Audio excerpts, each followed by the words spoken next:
Breaking tonight, global capital just made a historic choice. Australia's largest infrastructure investor didn't hesitate. They committed to Canada. Tension is building across North America tonight. While Trump threatens tariffs in isolation, Mark Carney's government just attracted $242 billion worth of global investment expertise to Toronto.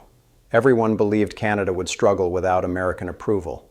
Wall Street expected foreign investors to avoid the uncertainty. Analysts assumed Carney's infrastructure ambitions were unrealistic. They were all catastrophically wrong. Toronto, December 10, 2025. Standing in their new Bay Street headquarters, IFM Investors Canadian Director Ken Luce made a statement that shocked Washington. "We see opportunities to build our investments in a country with a dynamic infrastructure landscape.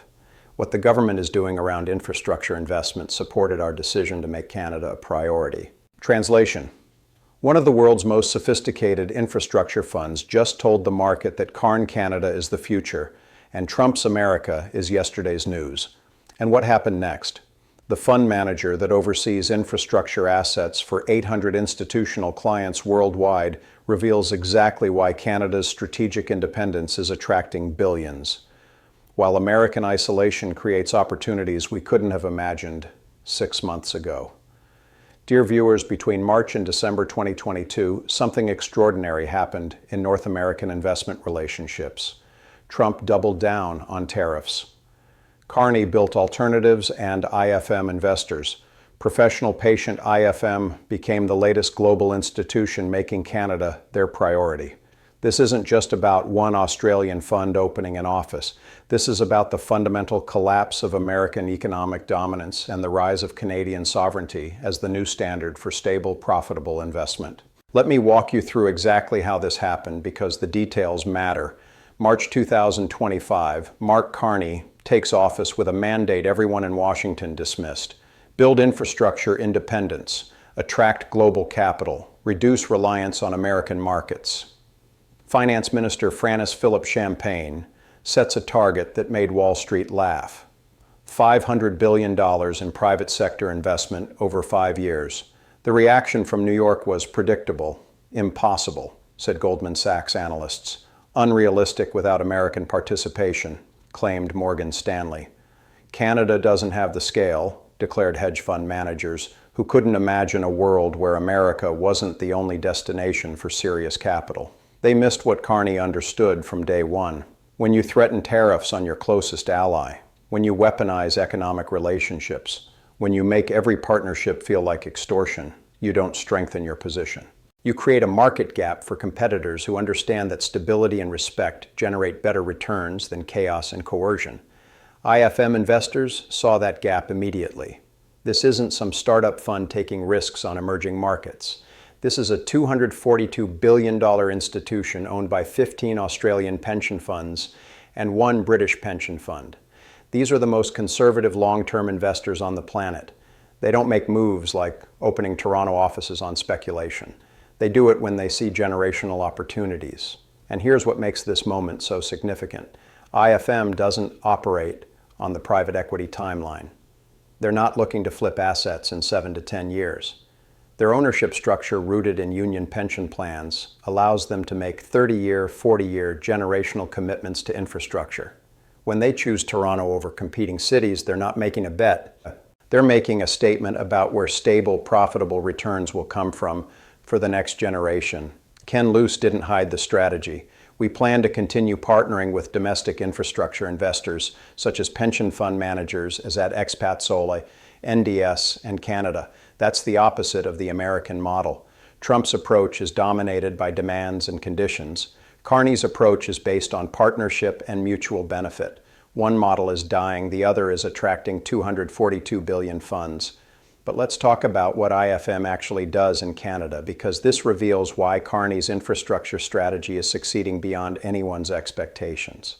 Current Canadian portfolio, $2.1 billion. Vancouver's GCT Global Container Terminals, handling 70% of containers through Canada's largest Pacific port. Enwave Energy Corporation, providing commercial heating and cooling services across Ontario cities. These aren't speculative tech plays. These are fundamental infrastructure assets that determine whether Canadian cities function efficiently. And IFM isn't satisfied with $2.1 billion. They're opening a Toronto office specifically to expand target sectors, energy infrastructure, including renewable power and LNG networks, transportation systems, social infrastructure, digital infrastructure, like data storage centers. Do you see the pattern? Every sector IFM is targeting is a sector where Carney's government is actively reducing American dependency. This isn't coincidence. This is what happens when you align national strategy with market opportunity. The energy investments are particularly revealing.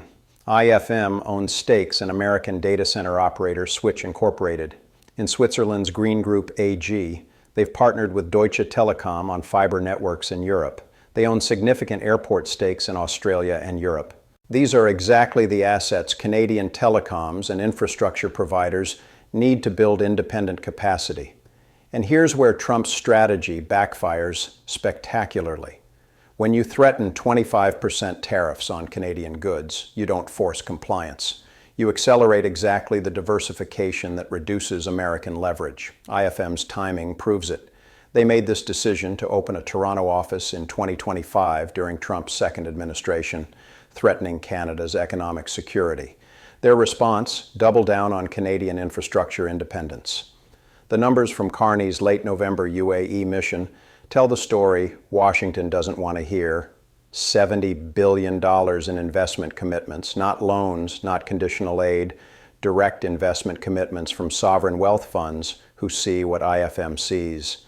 Canada, under Carney, offers the stability, respect, and profitability that America under Trump cannot guarantee. That $1 billion commitment to critical mineral processing. That's the foundation for supply chains that bypass American middlemen entirely.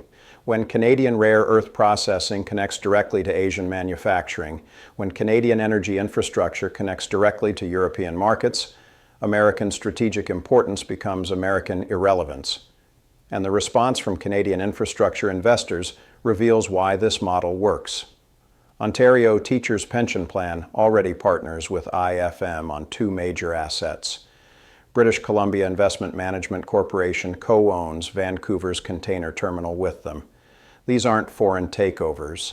These are strategic partnerships between Canadian institutions and global capital that respects Canadian priorities. IFM's initial Toronto hiring target, 68 professionals. That sounds modest until you remember they employ 900 people globally, with 125 in the United States. They're not building a sales office. They're building operational capacity for the billions in infrastructure investments they see coming. The employment structure matters too. IFM doesn't extract value and leave. They build long-term operational teams because their investment timeline requires it. And when you're holding infrastructure assets for 30 years, you need people on the ground who understand local markets, regulations, and opportunities. That's job creation that compounds. Compare that to Trump's approach. Threaten tariffs, demand concessions, create uncertainty, watch investment fleet. The pattern is consistent across every sector. American manufacturers are exploring Canadian production facilities specifically to avoid tariff complications. European companies are opening North American headquarters in Toronto instead of New York. Asian investors are choosing Vancouver over Seattle. Each decision individually seems small. Collectively, they represent the largest peacetime reallocation of North American capital flows in history. And it's happening because one leader understands that sovereignty and partnership create value, while coercion and chaos destroy it. Here's what keeps me watching these developments closely. IFM's expansion is just one example.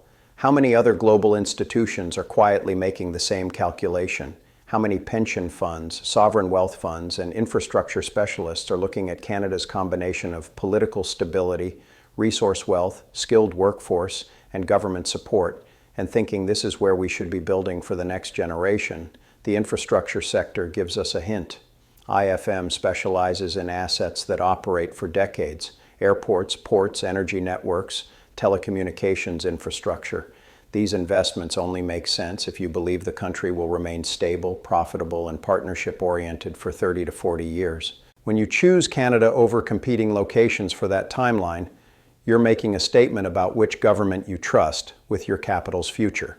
And Trump's response: more tariff threats, more demands, more chaos. He's accelerating exactly the capital flight his policies claim to prevent. Every threat makes Carney's alternative more attractive. Every demand makes partnership with Canada more valuable.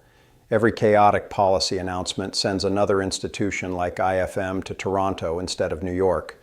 The historical parallel is striking. Watch what happened when Britain tried to maintain colonial economic control through force rather than partnership.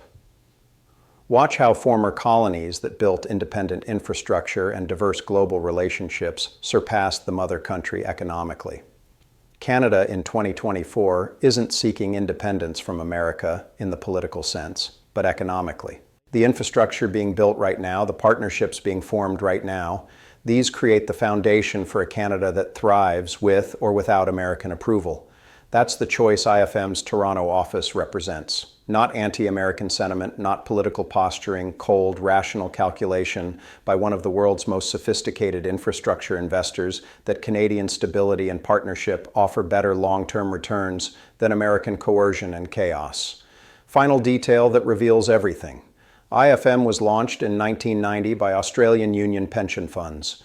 These are institutions built to deliver retirement security for working people over 40-year careers. They don't chase quarterly returns. They don't flip assets for quick profits.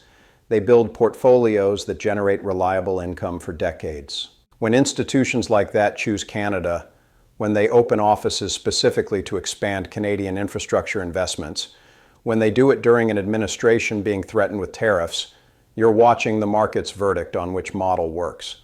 Carney's approach, build infrastructure independence, treat foreign capital with respect, create stable policy environments, deliver consistent returns, is attracting the patient. Sophisticated massive-scale investors who determine whether countries succeed over generations.